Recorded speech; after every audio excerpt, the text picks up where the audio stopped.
Good morning, everybody, or good afternoon, depending on where you are tuning in from. Welcome to week 2 of our Irish Whiskey Certificate, brought to you by Portland Cocktail Week, the Irish Whiskey Academy, and of course, the very delicious Jameson Black Barrel. My name is Joe Nicole. I am the Senior Brand Ambassador for our Irish Whiskey at Pernod Ricard here in the U.S. Now, if you missed last week, that's okay, because the good news is things live on the internet forever. And weirdly, the bad news is that things live on the internet forever. Please don't Google my MySpace picture. But a quick recap of last week. We kicked off our Irish Whiskey certification with a look at what makes the category so special. Our archivist, Carol Quinn, took us on a journey through the history of Irish whiskey, and we learned why Midleton Distillery is at the heart of it all. It was all about setting the stage for what's to come, giving you a little bit of foundation so you can start thinking like a whiskey maker, because this week we are unlocking the secrets of distillation. This week we're diving deeper into the production, focusing on fermentation, distillation. We're going to walk through the raw materials, how they're transformed step by step. Right? This is kind of where the science meets the soul, if you will, the part of the process that turns grain and water into something worthy of a glass and good company. Now, today we are incredibly lucky because we are joined by two wonderful, wonderful people. Firstly, we have Kara McCardle. She is back. You guys met her briefly last week, and we're going to hear a lot more from her tomorrow, but she is back. And if you didn't tune in last week, she is the International Brand Ambassador. She is the lead tutor at the Irish Whiskey Academy. She's trained bartenders, ambassadors, and whiskey lovers all over the world. She is a true gem of a human being. Now, before this next guest, it is very, very worth mentioning that last week, right after our class, at the San Francisco World Spirits Competition, we achieved a very significant milestone. We won a record-breaking 41 medals, including 21 double golds, and we were recognized as the world's most award-winning international distillery. Amazing. I know you're giving us a round of applause from your seats right now. So needless to say, this guy does not need an introduction, but he damn sure deserves one. He is a very brilliant, very busy man who has been kind enough to spend his time with us. Kevin O'Gorman, our master distiller, the man responsible for overseeing every award-winning drop. Now, before we get started, again, like last week, a quick ask from us so that we can be better at engaging and be able to do this content more often. We need you guys to do us a couple of favors. We'd love for you guys to like us on Facebook, subscribe to the YouTube channel, follow us all on Instagram, and of course, if you're one of the 50 certification students, make sure you drop a comment. Ask questions, get engaged. This is how we take attendance today. So here we go. Refill that coffee, grab a snack, and give your undivided attention to Mr. Kevin O'Gorman. Mr. Kevin, take it away. Okay, hello everyone. It's good to be here this evening with Kira. I think it's the other way around. But yeah, I feel good to be with you. So it's great to have everybody online. So we're going to take you through some, I suppose, production process in terms of how we produce our pot whiskey and grain whiskey here at Midleton Distillery. Just a small bit about myself. So I'm working in Midleton now for 27 years, going on 28 years shortly. So it's been an incredible journey. I started off working as a distiller for Barry Crockett, a previous master distiller at Midleton, for a number of years. Then I moved on to maturation, became head of maturation in 2007, and then became master distiller in 2020. So it's been a wonderful journey, and I'm just delighted to be here this evening to share knowledge, maybe explain how we do things. And of course, it's a very special year. Not only did we win that incredible award in San Francisco, but it's our 200th anniversary this year at Midleton. It was founded in 1825. So we're celebrating 200 years of distilling. So, there's not many industries really that are doing the same thing in the same location, using the same crafts and tradition for 200 years. And we're still going strong. So it's a wonderful year, and looking forward to talking to you this evening. So Kieran, maybe you might say a few words. Actually, don't know how to follow on that class introduction to be quite honest with you guys. That was amazing. You saw me last week, guys. This is probably for the third time that I'm sticking my little head up. My name's Kira. I'm not celebrating my 20th employment birthday like Kevin, I'm afraid. I'm only 5 years old with regards to my employment birthday, of course. And this is one of the sessions that I've been looking forward to the most, guys, for all of you watching. I mean, I said this to Kevin before the session, to have like one of our crown jewels here, the man, the myth, and the legend, running us through like how distillation happens. When you're hearing it from the expert, it's just such a pleasure, just not for yourselves watching, but for me here as well. So I'll kind of take us through the things regarding barley, malt, the milling, a little bit about fermentation, but obviously I'm leaving the distilling to someone else. So I'm looking forward to getting us started on this. So if we bring up the slides, guys, thank you very much. Okay. Yeah. Thanks, Kira. So just maybe to set the scene in terms of the styles of whiskey that we produce in Ireland, and particularly here at Midleton Distillery. So on the screen there, you see, I suppose, 4 styles of whiskey. And we're going to spend a lot of time today talking about, I suppose, 2 of these in particular. So first of all, we have the pot still whiskey style, which is the, I suppose, quintessential traditional style of whiskey produced in Ireland for hundreds of years. It is made from a mash bill of barley and malted barley. It's triple distilled in copper pot stills. It's matured in a range of different types of casks, and it's done in the one distillery. That's hence the name single. So single pot still whiskey refers to pot still whiskey produced in the one distillery, as in here at Midleton.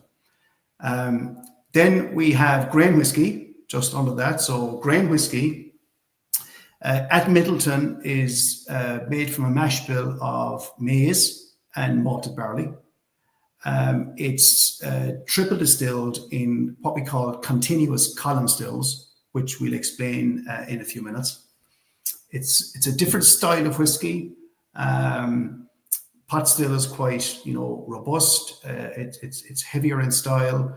It's a lot of fruit and spice, where grain whiskey will be a lot more floral. It's a lot more delicate, kind of cut grass and herbal. So very, very different styles of distillate. Then we've malt whiskey, and malt whiskey is made from 100% malted barley. Okay. Again, it's triple distilled in copper pot stills, matured in a range of casks. And again, it's all done in the one distillery. Okay, hence the word single malt whiskey. We do single malt whiskey here on occasions during the year, do small amounts of malt whiskey. And then finally, a blended whiskey, which is a mix of 2 or more of the above styles. So maybe just to give you the next slide is examples of those particular whiskies.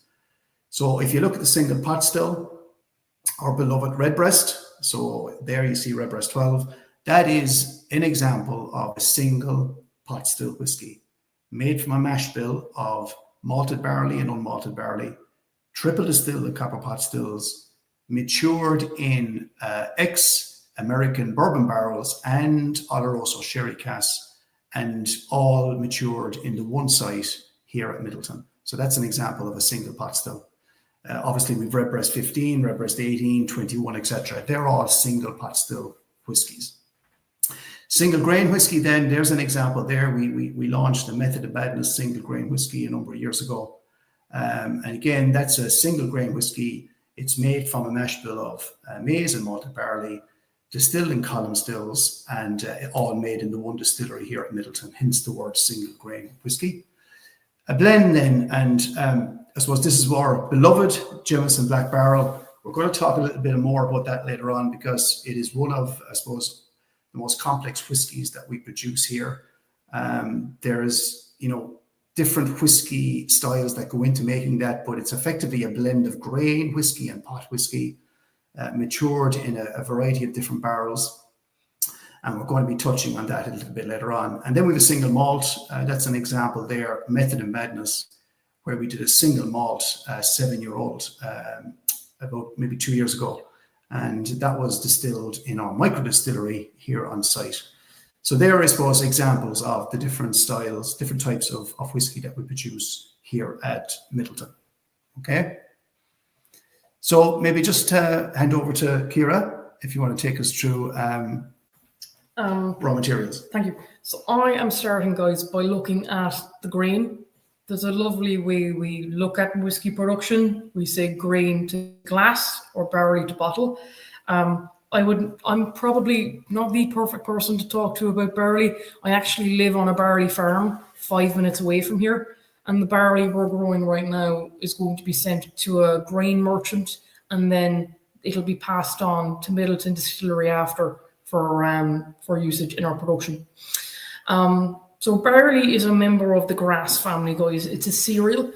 There's different kinds of barley. You can have 2-row barley, which is your traditional 1 stalk sticking out of each side. You can have 6-row, but we use 2-row here because we think it gives us more starch per piece of grain. Sourced from within 100 miles of Midleton from family-owned farms. Sourced, one of them. Even within the 1800s, it was always customary to get the grain locally. Where you have a similar climate, you can ensure that you get a consistent supply of barley.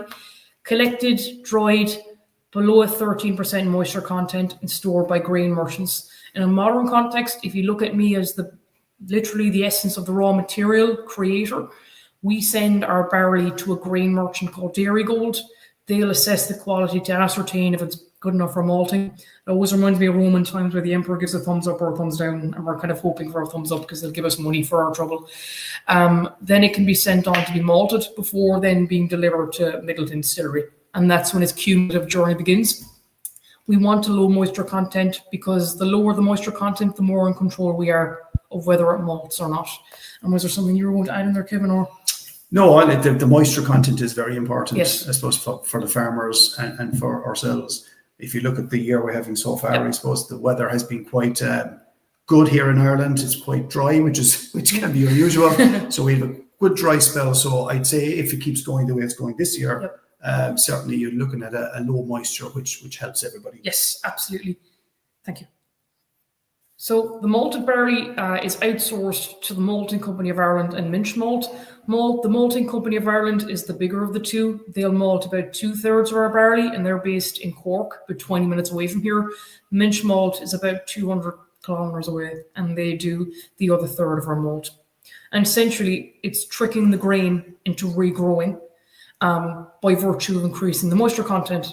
When a grain is moist, it thinks it's been planted in the ground, so it begins to break down the tough starch molecules into soft, digestible sugars that will be consumed by yeast later.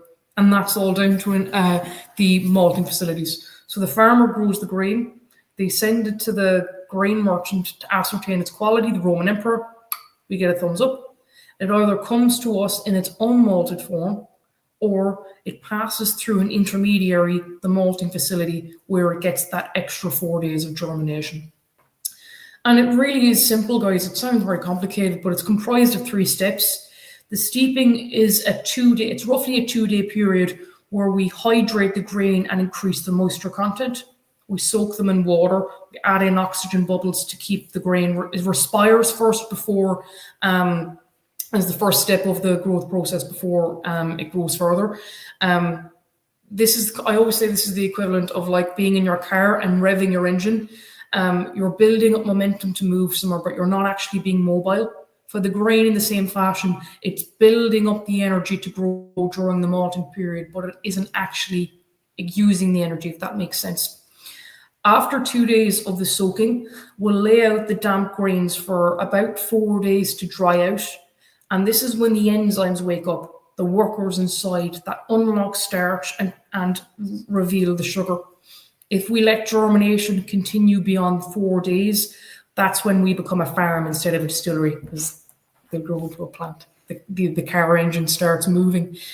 And we will dry out our malt, short for malted barley, using a smokeless heat resource In days long gone, we used a smokeless coal called anthracite, but in a modern context, we'll heat indirectly using natural gas. So it's heated indirectly. And our malted barley, as it says, is non-peated. It's a perfect note, right? It's all good. So we're going to play a short video for you now. Forget about imagining how malting works. We'll show you a quick video here from the MCI showing you each step. So this is a video from the Malting Company of Ireland, where they'll malt about 2/3 of our grain. This is kind of a period where you're in an elevator and the elevator music starts playing and you're just, you're waiting to come off it. I might be having a tech problem there, guys. Just, I see a picture but no video. Pop back on. Well done. Here we go. Perfect. Thank you very much. This is technically considered the step 0, the cleaning, where we remove any dust and debris from the grain. Step 2 is really your step 1, where you soak, you germinate, you heat. So the MCI has 3 really big steeping vessels. You can see lots of oxygen bubbling inside because in the very initial stages of grain growth and moisture retention, the grain will take in small amounts of oxygen just to start off its growth process. We're raising it high above 13%, as you can imagine. We do this for 2 days, guys. And then we drain the damp grain from the bottom of this vessel. Fermentation hasn't yet started, as the grain is still waking up to the idea that it's been planted in the ground. Which is really step 2 here, is our germination. And we have these coils in our germination vessel that will lay out the grain. And as you can imagine, when the grain starts producing enzymes and the starch is unlocked and the sugar revealed, there will be tiny amounts of that sugar that will be used, especially when you get to the end of day 4.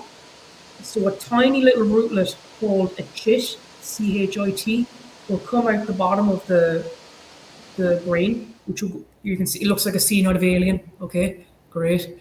If allowed to continue growing, that will become the root system of the plant. And at this point, between germination and kilning, the grain is called green malt. The starch matrix will be broken down, so when you press it between your fingers, it'll be like a mush. It feels kind of weird, kind of slimy. And this is our master blender, Dave McCabe, having a look at our green malt. This is again where we choose that pathway to be a distillery, not a farm. We stop germination. You're killing.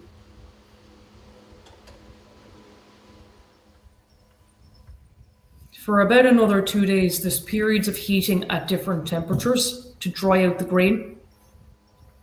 We're immortalizing its growth cycle. We're not killing the grain, we're just immobilizing the enzymes temporarily because the temperature is not the optimum temperature for the grain.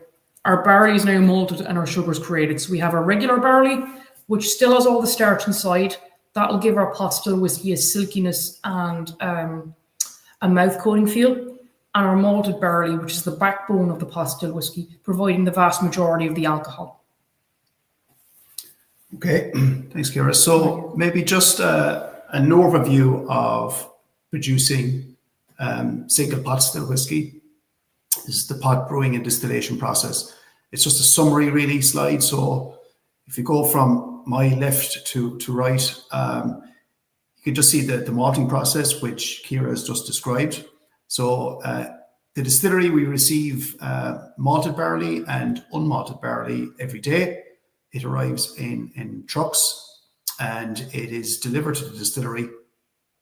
And as Ciara said, obviously the quality of the barley and the malted barley are key for the process. We've a lot of different parameters in terms of moisture, in terms of nitrogen content, in terms of friability. So we keep a very, very close eye on the barley and the malted barley quality. So then it enters, I suppose, the next stage, which is the milling. So what we need to do now is to expose the starch granules within the grains. As you can imagine, the barley, and we have a sample of barley here, the barley grain itself, the unmalted barley, is really, really tough. It is a tough outer layer. I won't do it now, but if I actually bit through that barley grain, it is really, really hard and dense. Whereas the malted barley, which I have a sample of here, after the malting process, has a much softer texture. It has a much different taste profile. If I bite into the grain, it'll be quite soft and biscuity, and it's a different flavor profile. And the reason for that is that the malting process has begun to break down the starch structure in the grain, and it's a lot softer, and it has a different flavor profile as well. So the milling process is very much basically opening that grain, that starch structure, and exposing it. We then add hot water into what we call a mash tun, and we'll see that in a few minutes. And I suppose in here, then the enzyme activity is really, really important. And those enzymes come from the malted barley, which Ciara has described. So we'll just explain that in a few minutes in the whole mash tun. But the enzymes are key in breaking down the starch structure into very simple sugars, which the yeast can work on. Then you have the mash filter, and that's really where we separate liquids from solids. And you end up with what we call a wort, which is a sugary liquid. It goes into a wort tank. That then goes into a fermentation tank where we add yeast. And then I suppose this incredible yeast, we use a distiller's yeast. It starts to work on those simple sugars, feeding on the sugars and basically producing alcohol. It produces carbon dioxide, and it also produces very small amounts of what we call different congeners and other compounds, which we'll explain in a few minutes. After fermentation, after a number of days, we end up with what we call a wash, about 10% alcohol. So it's like a very strong beer.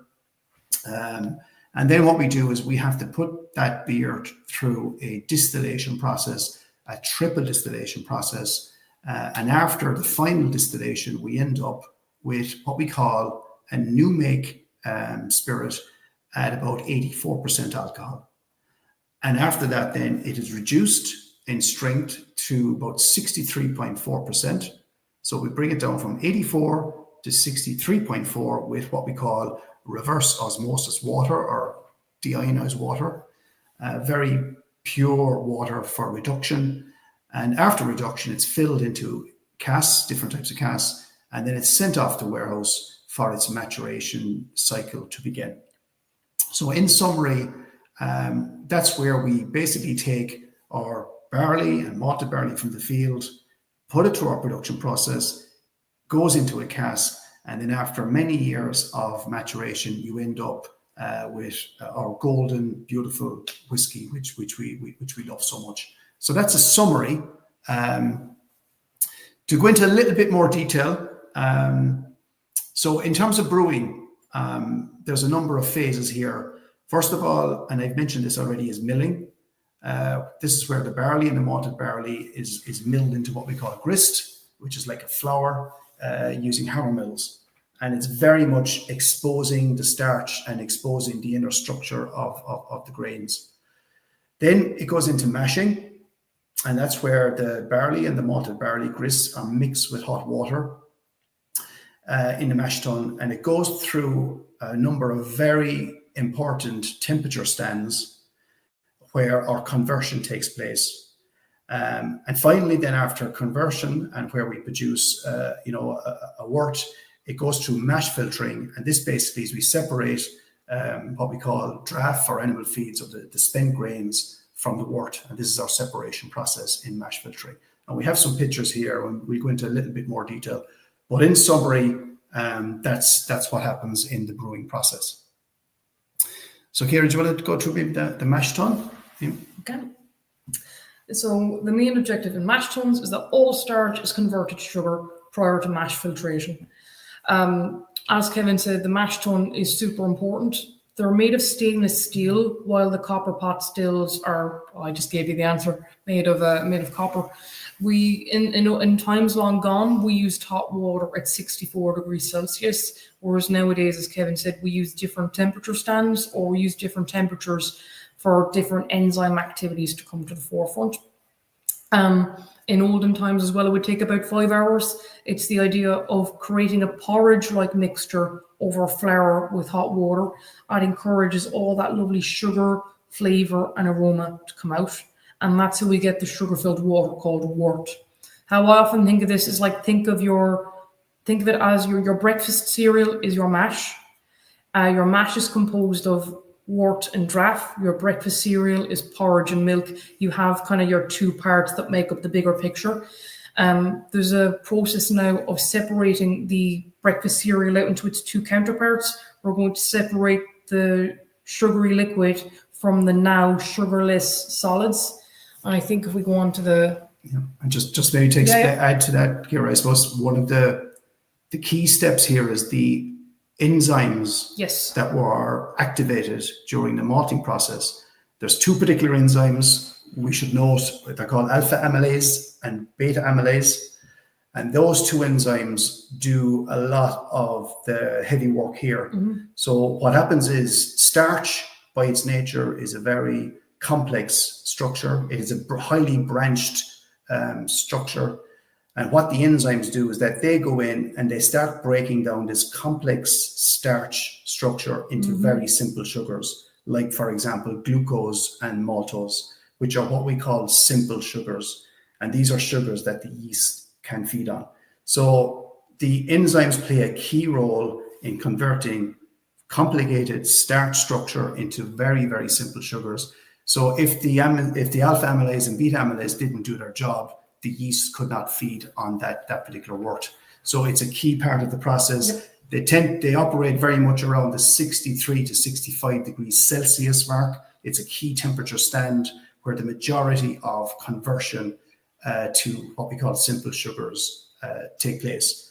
And I kind of, that breakdown of, complex starch structure, I equate it to maybe kind of cutting down a tree. If you think of a tree, a highly branched tree like an oak tree or a branch tree, which has lots of branches, the first of all is the alpha amylase enzyme goes in and it basically starts chopping off large branches. And then the beta amylase comes in and that starts chopping up those branches into even smaller branches. So the two enzymes work together to produce these very, very simple sugars like glucose and maltose, which then you have to separate out, which is the mix phase.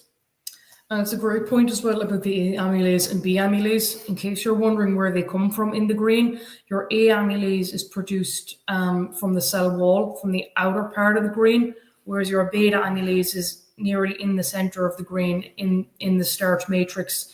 The germination process wakes the enzymes up, and you'll see a good portion of the starch being degraded, as we call it, or modified to create your sugar. And as Kevin says, the mashing portion is really important for finishing that process and coming full circle to make sure all your starch is degraded into sugar, into the simple sugars. I do really like the tree analogy. I've never heard that. I was proper sitting back like this, taking it all in. But as Kevin said, simple sugars, your maltose, your sucrose, your enzymes will end in ASE, and generally the sugar they act on will be, or the sugar they create will end in OSE. Like there will also be proteases or enzymes in the barley that will break down some proteins, but most of it carries on a little bit further here.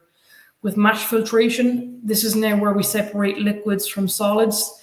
Think of it like a big accordion. We squeeze the mash. And on one side, if you imagine like this, the middle of my hands here, the space is where the grain is, or where the mash is. One side here will be semi-permeable, selectively permeable, allowing the liquid to pass through. And on the other side, it's a completely impenetrable plastic layer that presses against the netting, catching all the draff or the cereal of your breakfast, the solids of your mash, while allowing all the liquid to pass through the tiny porous holes in the semi-permeable side. Thank you. It's kind of hard to see it from there, but just imagine it's like an accordion, squeezing it all together. Saccharomyces cerevisiae, there's a name for your firstborn. It's the name of our distiller's yeast we use. And we say it's in liquid form because you can get yeast in 3 main forms: in dried, pressed, or cream form. The active temperature, or the optimum temperature for fermentation, is between 26 and 32 degrees Celsius. That means that is the perfect temperature where the yeast is most comfortable to eat sugar and produce alcohol for us, and good congeners. So as Kevin said, a congener is just a fancy term for a flavor or an aroma compound. Now, the yeast is a diva. She likes her yeast in liquid form. She likes particular temperatures, time periods, pHs. She likes a slightly acidic pH of about 5.1, whereas water has a neutral pH of 7. So she takes her time consuming all the available sugars in the wort, and it takes 3 days. As Kevin touched on, we create a wash, which is a strong beer. Wash is the term we use for beer for pot still whiskey, and then beer is the term we use if we're making grain whiskey. Differences in the alcohol and the grains used to ferment to create the product. So we see yeast plus sugar being fermented to create alcohol and carbon dioxide. We're more concerned with the former as opposed to the latter. The alcohol is your ethanol, your main alcohol amongst others. You'll also create methanol. Methanol, I like to think of him as being like ethanol's dangerous far-off cousin. He's quite volatile. He boils at the lowest temperature, so he's easy to remove during distillation. Higher alcohols are those that boil at higher temperatures. Esters and aldehydes will be similar to flavor compounds. So think of esters as like your green apple, or when you cut open a green pear, that fruitiness, that freshness that hits the nose, it almost smells like a spice. And also, I love just telling people this. Saccharomyces cerevisiae, it has both Greek and Latin. Saccharomyces is Greek. Think of saccharide, it means sugar. Myces, like mycology, mycology, is the study of mushrooms or fungi. Cerevisiae is Latin, and it means beer. So it literally means sugar, fungus, beer. The yeast is telling you exactly what it's going to do. That yeast is a fungus, consumes sugar to create alcohol. And it's kind of why, like in Spanish, you'll have una cerveza, means a beer. A lot of the same terms in Romance languages will come from the Latin equivalent. Thank you. There's a picture of our fermenters on site. Just to point out there, maybe hopefully you can see it on the screen there, the cooling coils on the outside of the fermenters. So these are stainless steel fermenters. They're about 200,000 litre capacity. But then you have those very important cooling coils.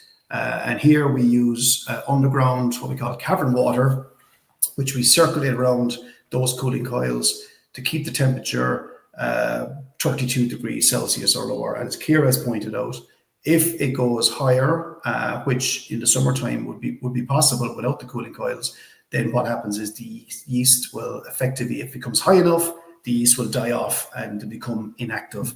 So I suppose temperature control for the fermenters is really, really important. Okay, so at this stage, we have like a strong beer, or what we call a wash, at about 10% alcohol.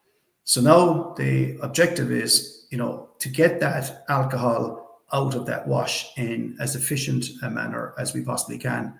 So this moves us on to our distillation process. So just a few things before we move on to some of the detail. In Midleton, we have the world's largest working pot stills. Their maximum capacity would be about 80,000 litre capacity. So they're quite enormous pot stills. Just a little point there as well, that on the original Midleton Distillery site, which dates back to 1825 and which shut down in 1975, the original site, which is now our Midleton Distillery experience, we have actually the largest pot still ever built, which is about 145,000 litre capacity. And that pot still is here to this day, and people can see it. So just an interesting fact. But our working stills at the moment, they're about 80,000 litre capacity. They're handcrafted from copper. So we get our pot stills from 4 sites in Scotland. And these are all hand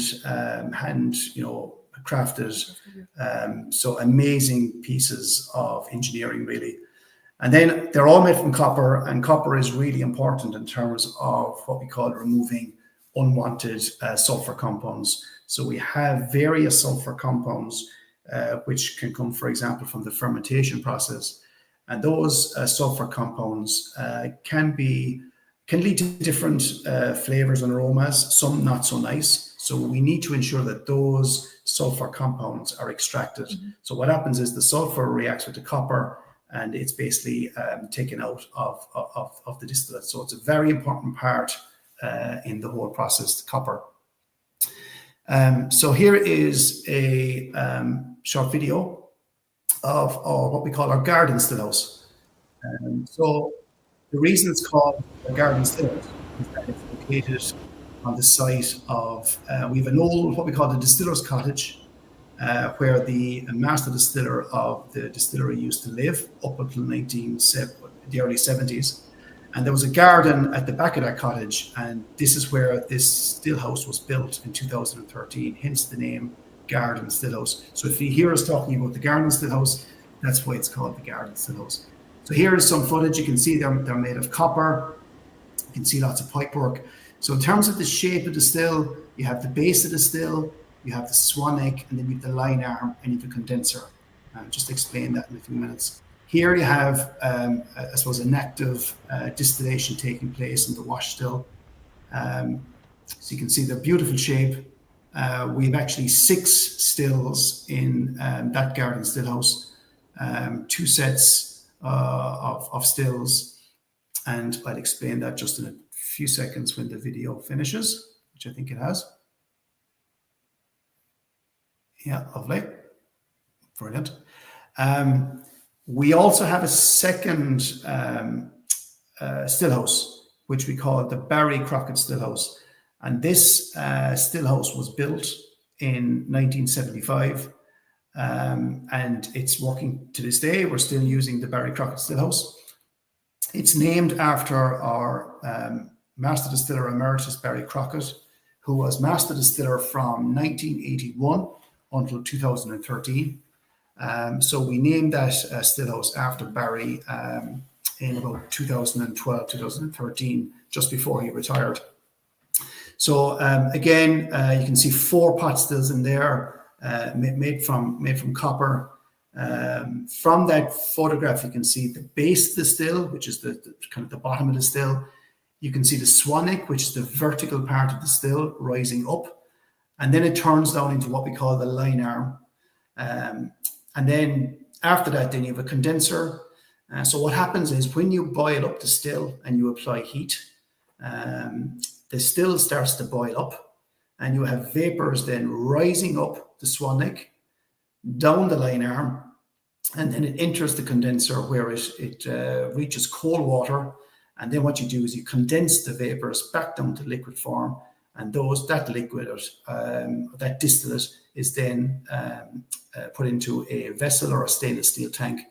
And that's really the process that happens in distillation. So you've boiling, you have the vapors rising, and then you've condensing of the liquid back into liquid form again. Okay, just a little bit about the pot still triple distillation process that we use here in Midleton. Triple distillation is very important to us in terms of the flavor of our distillate that we produce. So the stage 1 is what we call the wash still. And this is where we pump a batch of wash at about 10% into the first still. And the objective of the first distillation, or the wash still, is to extract as much alcohol as we possibly can out of that batch of wash. And what we produce is low wines. Depending on the style of pot still we produce, it can vary in strength, but it could be from 33% up to 48%. And then what happens is that low wines, a batch of it is pumped into our second still, which is our faint still. And once again, we apply heat, and the heat we use here is indirect gas. We use gas as our source of energy. The pot still starts to boil off. And I suppose here then is what we start to do is discriminate between different distillates and different flavor compounds. So the first run, which is the red arrow, the first red arrow, is what we call the heads cuts. And that's put into one vessel. Then you move on to the center cut, which is that green arrow going down to our faints receiver. And that's what we call our center cut, and that's the distillate that we're looking for. And finally, then the second red arrow coming out of the faint still is what we call our tails. And that will be the heavier compounds, some of those oily, heavier compounds, which we also put aside into that first vessel. So what we end up with is what we call a center cut. It's the quality of distillate that we're looking for. It is the right profile of flavor and aroma and congeners. And then that batch is put into our final still, which is our spirit still. And this is the third distillation. And once again, we apply heat to the still. It starts to boil up. The vapors rise up. They go down, up the swan neck, down the line arm, into the condenser, start to condense into liquid. And again, the heads, the very first run of the still, roughly 10 to 15 minutes. Once again, they're put into one vessel, which is our pot faints. Then you have the center cut, and this is, I suppose, the most important part of the process. This is the distillate that will go forward for maturation. And then finally, you have the tails, which again are the heavier compounds, and they're also put into that first receiver. And finally, so you end up with a receiver of distillate, 84% alcohol. Okay, and that is the center cut, which goes forward then for maturation. As a final spirit, and I actually have a sample here. So this is you can see it's a clear liquid. So this is actually at 84%. Now I've added some water to just to bring the strength down a bit for nosing. But as a distillate, it's quite fruity, it's quite robust, it's quite spicy. Full-bodied, but lovely spices and fruit. Like if you think of green apple, ripe apple. Now, unfortunately, everybody out there doesn't have a sample of the distillate, but I'm just describing it to you, what it's like. But it's really, really, really interesting flavor profile. Just to complicate things a little bit, in Midleton, we produce 3 main sub-styles of single pot still whiskey. And they're classified according to their intensity of aroma and flavor. So we have what we call a lighter style, we have a medium style, and we have a traditional heavier style. And as the name suggests, the lighter style would be a little bit more delicate. It's a little bit more citrus in terms of the fruits. It's a little bit more cut grass. It's quite vibrant. The medium style would be more apple, orchard fruits, ripe pear, and then the traditional style, the heavier style, would be quite spicy, quite robust, and maybe heavier on the fruit side as well. Those 3 sub-styles are really important in the styles of whiskey that we produce here at Midleton. As an example, the medium style whiskey, that's used in Jameson, in the Jameson blend as an example. And then traditional style, the heavier style, we use some of that in, for example, some of the Redbreast 27, for example, Redbreast 21. It's a really full flavored single pot still whiskey. So they all play a very important part in all our different styles of whiskey that we produce here. The final bit to note is that the question you may ask is, well, how do you produce these sub-styles and what's the difference? The main difference is really in terms of cuts. If you have, on the spirit still as an example, the third distillation, if you have quite a short center cut, a short run, if you shorten it, you're going to get a lighter style of distillate. However, if you prolong the center cut, and if you include more of the tails, the heavier compounds, the oilier compounds, you end up with a heavier style of distillate. Yep. By controlling the cuts, and those red and green arrows, that plays the key part in getting our flavor profile of our different styles of distillate. I'm sure there's loads of questions which we can have a look at later on. So we've covered single pot still whiskey. We've looked at the grains that we use, the malted barley, the unmalted barley. We've gone through the brewing process, the fermentation process, and the distillation process. And what we end up with effectively is a distillate, a clear liquid at 84%. It's reduced to 63%, and then it goes off for maturation. So that's our single pot still whiskey. Now we're going to look at grain whiskey. And I suppose it's important to say that grain whiskey plays, I suppose, a very important part in our blends at Midleton Distillery. So if you look at Jameson Black Barrel, for example, we have I suppose, some very important grain distillates that go into Jameson Black Barrel, and I'll explain that in a few minutes. This is an overview of the process. So on the left-hand side, so moving from left to right, you can see we have malt, which is the same process as Kira described earlier on. So this is our malted barley, and that goes into the mash bill along with maize. Now, we get our maize from France because, unfortunately, the climate in Ireland isn't very conducive to growing maize. So we can't really grow good quality maize in Ireland. So we get our maize from France. We combine that with our malted barley, and that goes into the brewing process. Very similar to the pot brewing, we have milling stage, which again exposes the starch and the inner structure of the grains. It goes into our corn and malt slurry tanks, where we add water and the enzymes start to work. Mm-hmm. And then it goes into what we call a Kuka converter, where we basically apply very high temperatures to blow open or expose the starch structure. The next phase is fermentation, where we add yeast, similar to the pot brewing.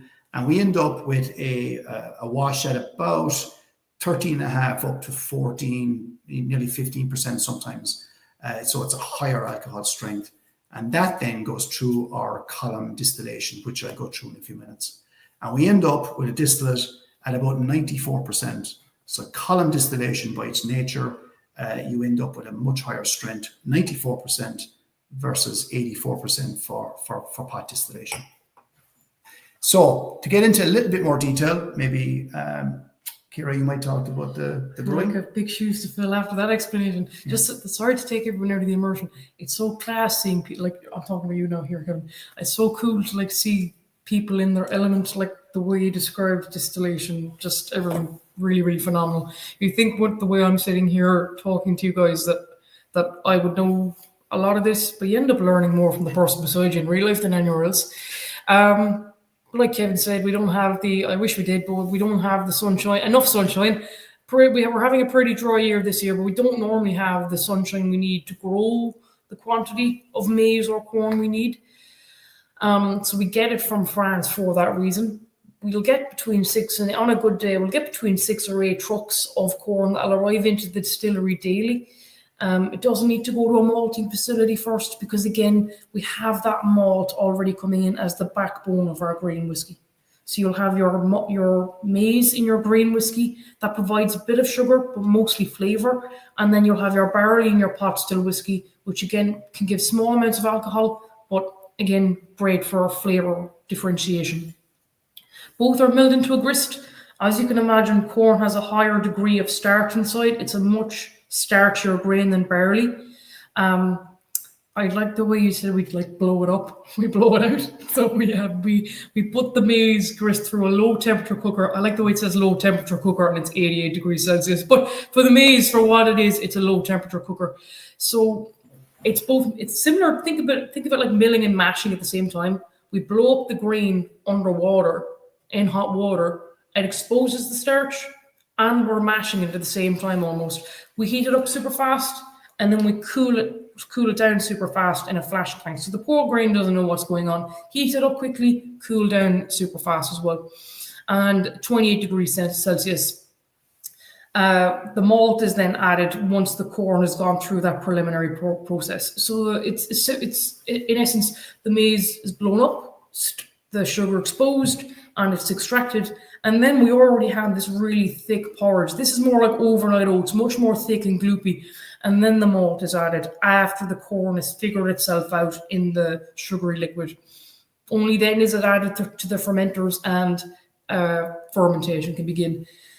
Because there's a lot more starch to work through, corn is a very starchy grain, and the mixture is a lot more viscous, so it's more like lava coming out of a volcano. It's quite sticky and slow moving.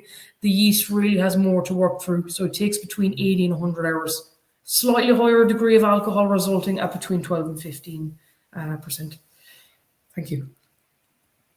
A note on the fermentation, looks like a very similar slide. 26 to 32 degrees Celsius, 4 days. Again, we said the yeast is a diva. She takes her time. She wants to consume all the available sugar. And we do have to wait about 4 days for that to happen. Exact same process in that you will have a whole range of flavor compounds created. Some people often look at it as fermentation creates your flavor profile, and distillation will curate the profile. It'll keep the desirable and remove the unwanted, like Kevin touched on, your unwanted sulfur compounds. But thankfully, the esters that Kevin mentioned earlier, that green apple, green white pear, carry through to the final product of the pot still. Amazing. Oh, don't worry. And then, pass the baton back over to my relay partner here, okay, for grain distillation. Okay, so again, at this stage, we have a wash at about 13-14% alcohol by volume. And again, the objective here now is to extract that alcohol, separate it out, and end up with a new make spirit at about 94.5 degrees or alcohol by volume. So this is the objective of these continuous stills. You can see a graphic there on the right hand side. It's a 3-stage column distillation. So we have a beer column, we have an ED or extractive distillation column, and then we have an EDR column, which is an extractive distillation rectifying column. So it's triple distillation, 3 columns. It goes into the first column, as I say, about 13-14% alcohol. And what happens, the final outcome, just to say, is that the final spirit is, I suppose, it's light, it's floral. I have a sample here, actually. So if you compare it to the pot, for example, the grain as a distillate is very light, it's elegant, it's quite floral. If you think of summer flowers, even rose petal, it's very fragrant. It has kind of maybe citrus, maybe a bit of lemon, bit of orange peel. So it's quite a different style of distillate in comparison to pot distillate. We also have some 3 sub-styles of grain whiskey. So we have our standard grain whiskey, which, for example, would be used in Jameson Original. But we also produce 2 other styles of grain whiskey. And these are really important in relation to Jameson Black Barrel. One of those sub-styles of grain whiskey actually has a different mash bill. The mash bill is barley and malted barley, so similar to the single pot still. So we use a different mash bill. It's also distilled in our older column distillations in the Barry Crockett Still House, which I'll show you a photograph in a few minutes.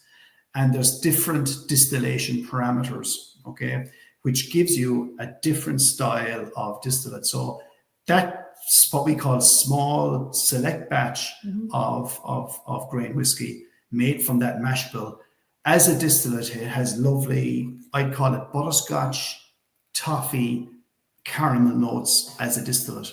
It's really, really, I suppose, different. And that style of grain whiskey forms the part of Jameson Black Barrel. So when you taste Jameson Black Barrel as a mature whiskey, that style of what we call GPL, that style of grain whiskey, plays a really, really important part in Jameson Black Barrel. We also produce a 3rd style of grain whiskey. So we have our signature style, we have our select small batch, and then we have another small batch that we produce on occasion during the year, which has a mash bill of maize and malted barley. It is distilled in the older Barry Crockett column stills. We use different distilling parameters as well. And again, as a distillate, it has that element of toffee butterscotch, but not as high as, for example, the GPL. So the three styles are quite different. And they play a very important part in the various whiskies that we produce here at Midleton. In terms of how a column looks and works, you can see on the right-hand side that photograph. That's actually a photograph of the continuous columns in the Barry Crockett stillhouse. So these columns were put in 1975. It comes off the still, as we said, at 94.5. It's reduced with reverse osmosis water down to 70%, and then it's put into casks and sent to warehouse. Again, I suppose as a distillate, I've mentioned this already, it's floral, light citrus, a touch of caramel, butterscotch, and it's delicate and fresh. So it's a really, really wonderful grain whiskey. This is a photograph of the grain columns. They're about 44 meters in height. You can see that tall building in the background. And just to explain that, I suppose, older building to the foreground, that's actually where we're sitting at the moment. That's the academy. That's where actually we're sitting in that second window from the right. But in the background, then you can see the grain columns, and you can see they're very large, up to 44 meters in height. And they're the new grain columns which we installed in 2013. So we have two sets of columns. We have the Barry Crockett's, which are the originals going back to 1975. And then we have the newer columns, which we installed in 2013 as part of our expansion project. Okay. I know we have to keep an eye on time here. Joe is going to be giving out to us shortly. But just in terms of how a grain column works, you saw from the previous photograph that they're made from stainless steel, but they either have sections of copper, which was in the previous photograph, or in our newer columns, we have what we call copper packing. So there's sections of the column that have copper packing in the column. And the reason that's there, and the reason there's copper sections, is the exact same reason as the pot stills are made from copper, is that it's very important in extracting sulfur compounds from the distillate. So that plays a really, really important part. It's triple distilled, so you can see the summary there. The beer column is stage 1, and that's where we put beer at about 12, 13, 14% in. You end up with a high wines at about 70% ABV. Second one is the ED, or extracted distillation column. And that's where we actually add water to the top of the column, which aids the separation of what we call fusel oils. So these fusel oils, these congeners or these compounds, we need to separate and take those out of the distillate. And that happens in the ED column. And then the final one, which is our extractive distillation rectifying column, this is where the spirit is rectified finally to 94.5%. And this is our final spirit. You can see just a kind of a section of the column there. And what it is basically is a set of plates. They're perforated plates. And that the beer column, which is number 1 there, the beer enters about maybe just above halfway in the column. And what happens is the beer works its way down. You have steam at the bottom rising up, and our separation takes place. So our alcohol and our congeners are separated out, and they're brought to the top of the column where they're actually condensed, and that's where separation takes place. So that's our grain distillation. So we just move on into this one, maybe Kira, just to explain the key differences. The grand resume, thank you. I like the way I jump in here to give like the top line. After you've gone into detail, no, but thank you very much. Pot still spirit, distilled in copper. We bring the strength to 84%, so it'll retain more of the congeners compared to grain distillation. Fruity, spicy, silky, suitable for all cask types. As long I use air quotes, you can't pull it into a steel cask. Some people ask that a lot. Can you mature whiskey in stainless steel? That's storage. That's not maturation, but that's a story for another day. Your grain spirit, triple distilled in stainless steel. we bring the spirit, to a higher strength, so it doesn't retain as many of the congeners, which is what gives us, as Kevin touched on, your marshmallow, your light citrus, delicate notes, generally put into bourbon barrels, because the soft sweetness of the grain whiskey works well with the vanilla caramel laden bourbon barrels. And to that point, we say thank you very much. And thank you to Kevin. That was amazing. Thank you, Kieran. Thanks, Joe. No. That was amazing. I'm sure everyone right now is giving a round of applause. 59:40, not too bad. Sorry. Yeah, A little bit behind schedule, Joe. perfect timing. I'm sure everybody could listen for another hour. I don't know about you guys out there watching, but I feel like a little whiskey expert. I can go out and take on the world and answer any questions. That was amazing, incredible knowledge for you to share with us. We do, before I do the outro, as we say our goodbye, though, we do have some pretty cool questions in the chat. So I'm going to run these by you two, and I'll let you decide who is going to answer. Kevin's going to answer all the questions. So Kevin, all right, Kevin, here you go. I won't give you any tough ones. Okay? I'm only joking. Yeah, I know you just started, but here we go. This question comes from Dima, and the question is, it's right here at the bottom of the screen too, so you can read as I read it to you. So, on the pot still form, is this the similar form size that would have been used at the Bow Street Distillery, or is this a new form designed in 1975 when we reopened? It's a new design in 1975. So the pot stills, for example, in the original Bow Street would have been smaller, and then, as I mentioned earlier on, the original wash still in the old Midleton Distillery was incredibly large, about 145,000 litre capacity. So what happened in 1975, without going into too much detail, is that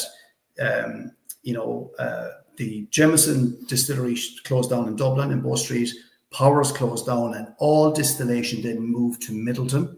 And there was a new distillery built in 1975, and that distillery had to be very, very flexible in terms of accommodating or looking at all the different styles that were produced in Jameson and produced in Powers, and of course in Midleton. And that's how the distillery was designed.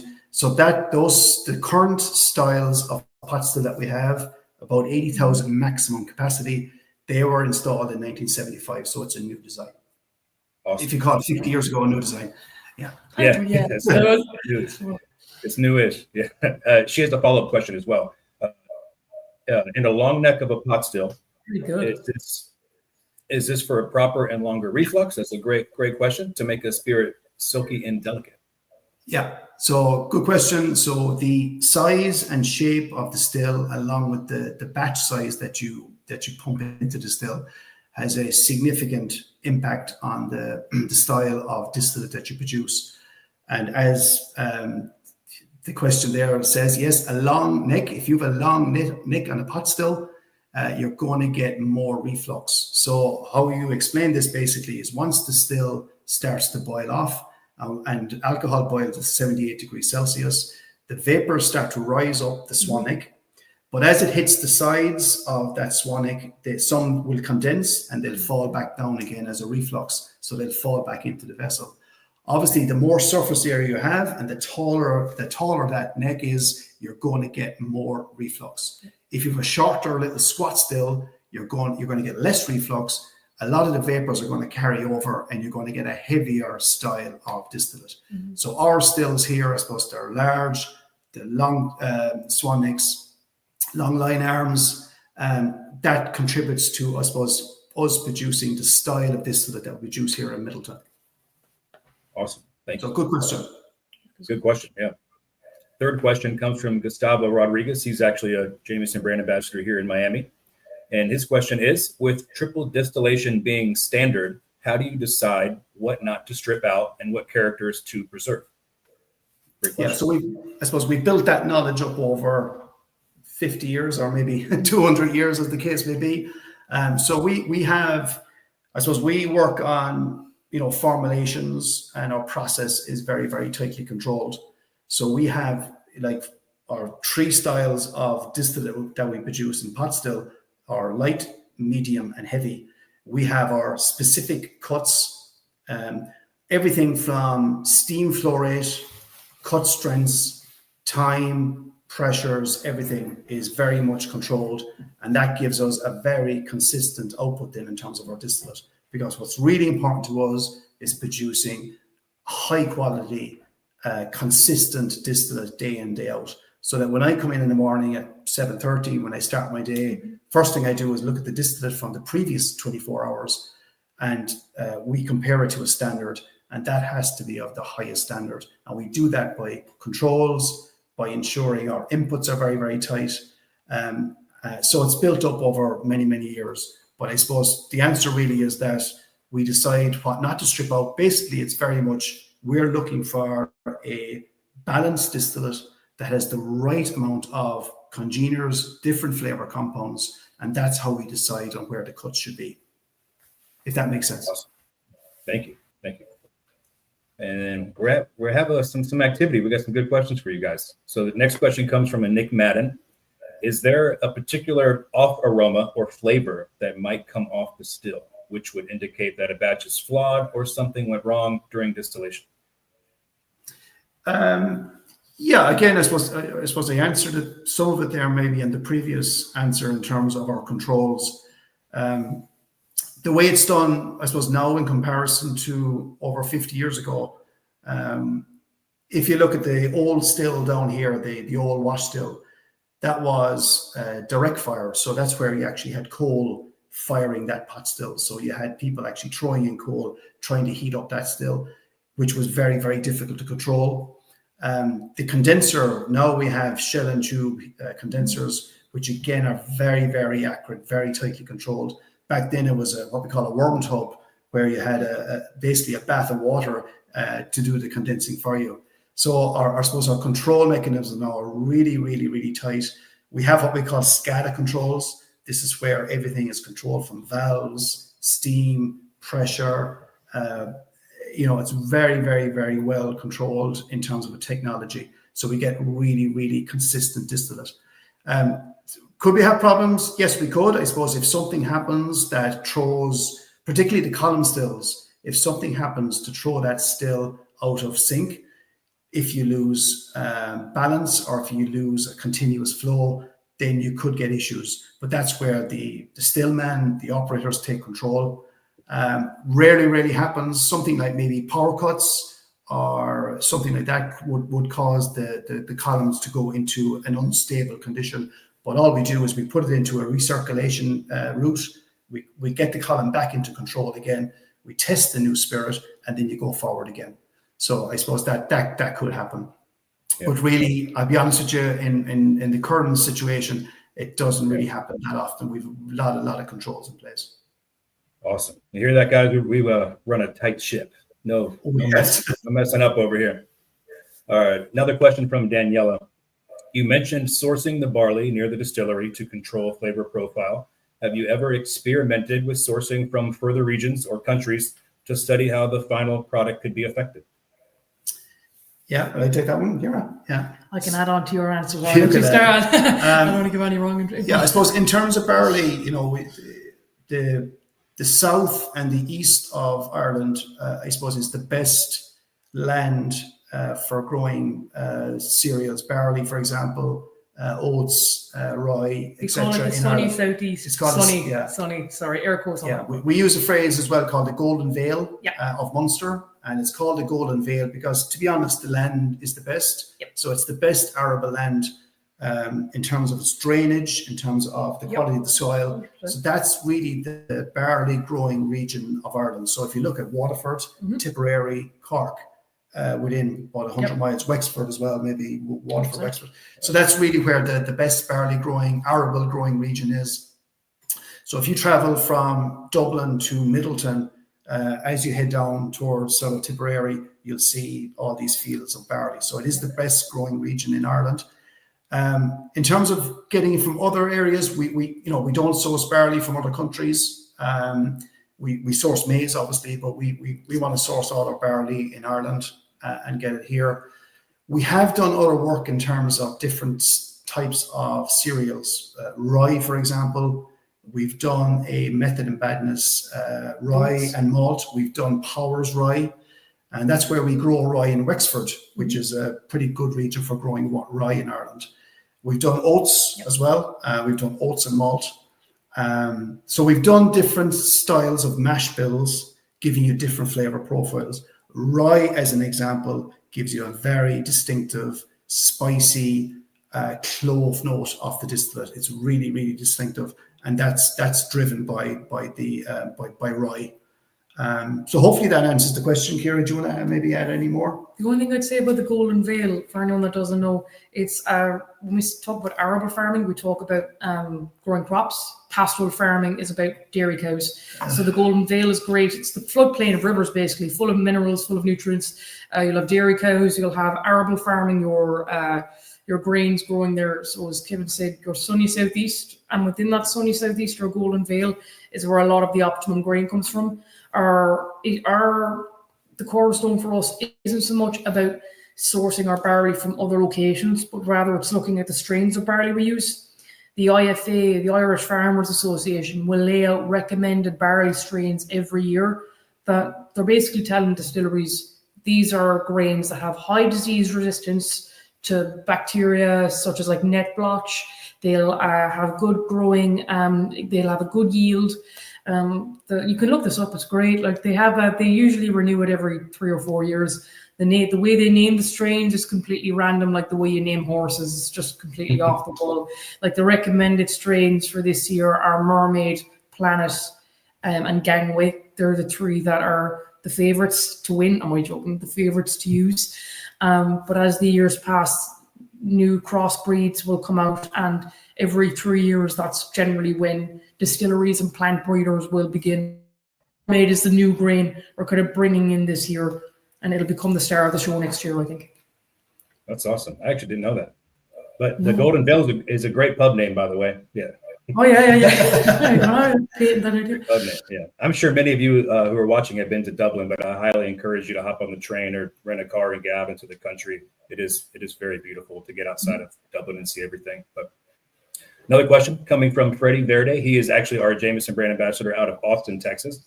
So he says, when speaking of the distillation process and cuts, what is the main difference between Redbreast and spot whiskey distillation? Okay, so for the spot whiskies, all our spot whiskies have one style of distillate, which is obviously single pot still, and it's the medium style single pot still. So green spot, yellow spot, red spot, and gold spots, even the specials we did, they all have the same base distillate style, which is medium style. What happens then is that style of distillate is matured in different types of casks, which give you different flavors. So I suppose what I'm saying is for the spot whiskies, it's the maturation and the types of casks that give you the different flavor profiles. So for example, green spot, we use bourbon barrels, and we also use Oloroso sherry for green spot. For yellow spot, we use bourbon, we use sherry, and we also use Malaga. Okay, so each of the spots have their own particular maturation, different types of casks, but the base distillate is the same, if that makes sense. If you go on to Redbreast, it's also a single pot still whiskey, but we also include other different styles of pot still in the Redbreast. So if you look at, for example, Redbreast 12-year-old, we do use 2 cask types, which is bourbon barrels and Oloroso sherry, but we use the 2 styles of pot still, namely light style and medium style for Redbreast 12. Then if you look at Redbreast 27, we introduce traditional, the heavier style. So with Redbreast, we vary around the different styles or sub-styles of the single pot still, whereas with the spot whiskey, it's only one particular style of distillate, which is the medium style. Good answer. Awesome. Thank you. Great answer. So I think we got a few more, so we won't take up too much more of your time. We're going to take a few more, and we'll get an outro going, and we'll try to answer these other questions as they're coming in, perhaps via email, or get back to them later. But this is coming from Carly. What is the reason behind the arm being at the angle that it is? I know that if it's angled more down or up, it produces different flavors and aromas. What flavors are you trying to capture with that angle that you have chosen? Yeah, so again, this is something that we've, I suppose, developed over 50 years, and the angle of the line arm is important. If it's horizontal, if it's declining or inclining, and it's all to do with the reflux.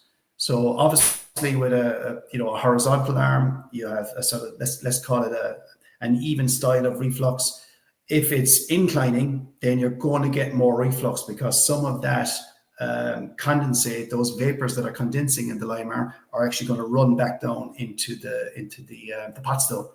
And then if it's going the other way, if it's declining, then you'll have less reflux. So the size and the angle of the line arm is crucial in terms of reflux as well. And we've developed, the stills that we have, we have those now for 50 years, and that gives us the flavor profile that we're looking for example, for Jameson or for Redbreast or for whatever style of whiskey we're producing. Awesome. Thank you so much. And then this one is coming in right now from Maggie. And she says, I am wondering about the barley merchant who determines the quality before sending it to the distillery. Is this a government regulated practice or a personal choice? I can take this one. Yeah, you can take that one, Kira, if you want to. I always liken this to being the grain merchant is essentially like the bouncer at a nightclub that's looking at you and having a look to see if you're allowed into the club or not. And there are definitely quality parameters that the grain merchant will follow to see whether your barley passes the vibe check. So number one, as Kevin mentioned this earlier, it's the friability, the hardness of the grain. If the grain has a hard husk, that means it's a healthy grain.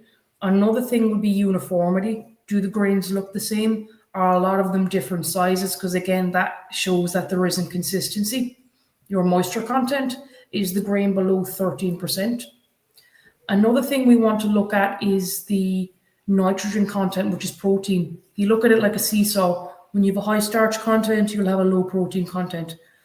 The ideal is that when you're creating, when I'm growing malt and barley in my field, we want to have a high starch content and a low protein content. There will still be some protein that can be recuperated, but that's the biggest thing. Because if your grain doesn't have enough starch, you can't call it malt and barley. It'll instead be feed barley. So if you get the thumbs down from the grain merchant, you can't call it malt and barley. Even if you try to grow the right strain, Mermaid or Gangway, it'll instead be called feed barley. They're saying your seesaw is out of whack and that you have too much protein, not enough starch, and it'll instead be used for cattle or animal feed. So it's the friability, the hardness, the uniformity, the size and appearance, the moisture content below 13% where possible, the starch content, because that organizes something called your PSY, your predicted spirit yield. Your starch capacity gives you an idea of the amount of sugar you can bring out and the amount of spirit you can distill. So those are the big things. That's really the government regulated practice. It's not so much a personal choice. There's special quality parameters that the grain merchant abides by. Because there is this standard which called IGAS, which is the Growers Association standard. So the plant breeders. These are all our barley and our malted barley is what we call certified to IGAS, which is a regulation here in Ireland.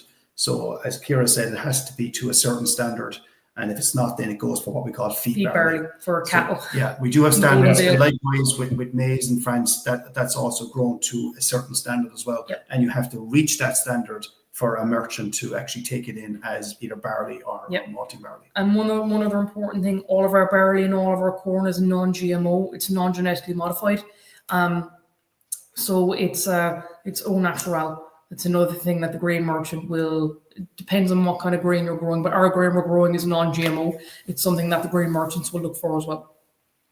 Awesome. Thank you so much. And last question before we get out of here and go about our days. Is there a certain method to balancing the flavors and aromas the different strains of barley can produce, specifically in creating a blended whiskey?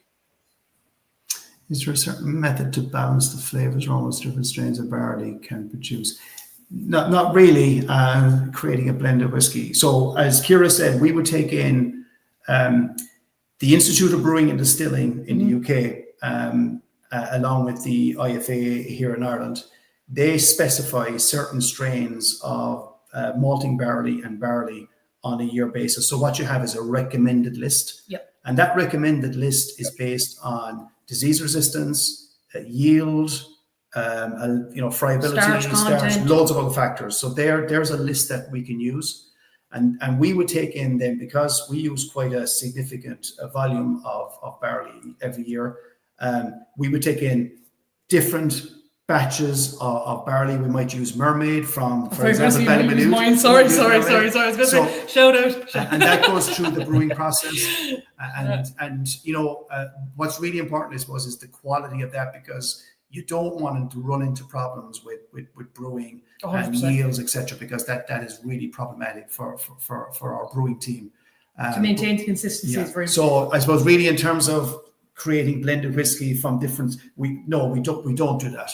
We don't do that. Some people seem to think as well that growing barley by the sea, or this is something that comes back to wine as well, it's called terroir, that growing barley or growing grain in a certain region, you can protect the flavors and aromas that come out. And that if you grow grain by the sea, there's a belief that it adds like a salted note to the barley.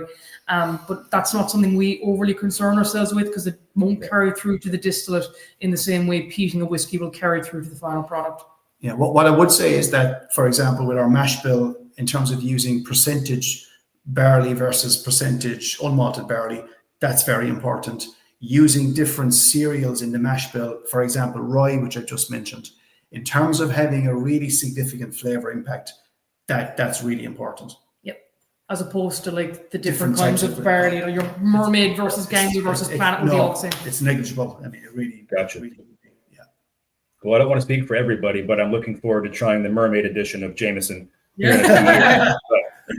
But she's the new kid on the block, Joe. Okay, give her a chance. Okay, it's her first day at school. Give her a chance.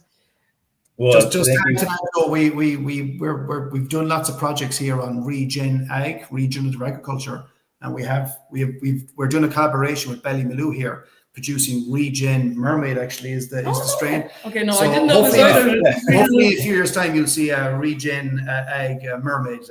Guys, you keep that to yourself. Sounds like a secret. It's okay. Sorry. That's top secret, guys. Well, it's on YouTube now. It's not a secret anymore. Yeah. Yeah. Well, thank you so much. This has been incredibly informative and amazing. Your time, I know, is very valuable, and we've kept you for almost 90 minutes. I don't want to keep you from your distillation days, but we appreciate you so much, Kevin. Congrats again on the awards last week, and it's amazing work you're doing, and we love everything you guys are doing there. We're going to hear more from Kiara tomorrow for those that are in the class. Don't forget to tune in tomorrow. Pressure is on. Don't forget to take those tests for you guys in the class. The tests are due tonight. Don't forget to pass those tests. But thank you, Kevin. Thank you, Kiara. Thank you, Jameson Black Barrel. And again, back to my socials. You guys, if you enjoy this class, please hit the like or the love button. Show some love in the comments. If you want to see more Portland Cocktail Week classes that are just like this one, please follow Portland Cocktail Week on Facebook or YouTube. We're also PDXCW, and we're Lush Life Productions on Instagram. You can find them there as well on what's going on. You can find Jameson and Jameson US on Instagram as well. And you can follow me at Make Dram Sure. Shoot me a message if you got any other questions. And we'll see you next Tuesday. And what comes after fermentation and distillation, you guessed it, we're going to learn a little bit more about the science of maturation. And we have Finbar Curran coming, who is the team lead on wood planning and maturation. We have Jared Buckley, an absolute legend. He's a master cooper, been around for about 50 years with Midleton. And we have Tommy Byrne, who is Kira's counterpart. He's another Academy tutor, international ambassador. And we are going to get down to the secrets of wood and Irish whiskey maturation. I'm super excited about this. As you know, that's a big thing with Irish whiskey, are all the amazing barrels that we use across the board. But thanks for tuning in. Until next Tuesday, be well, stay curious. Thank you. Thanks, everybody.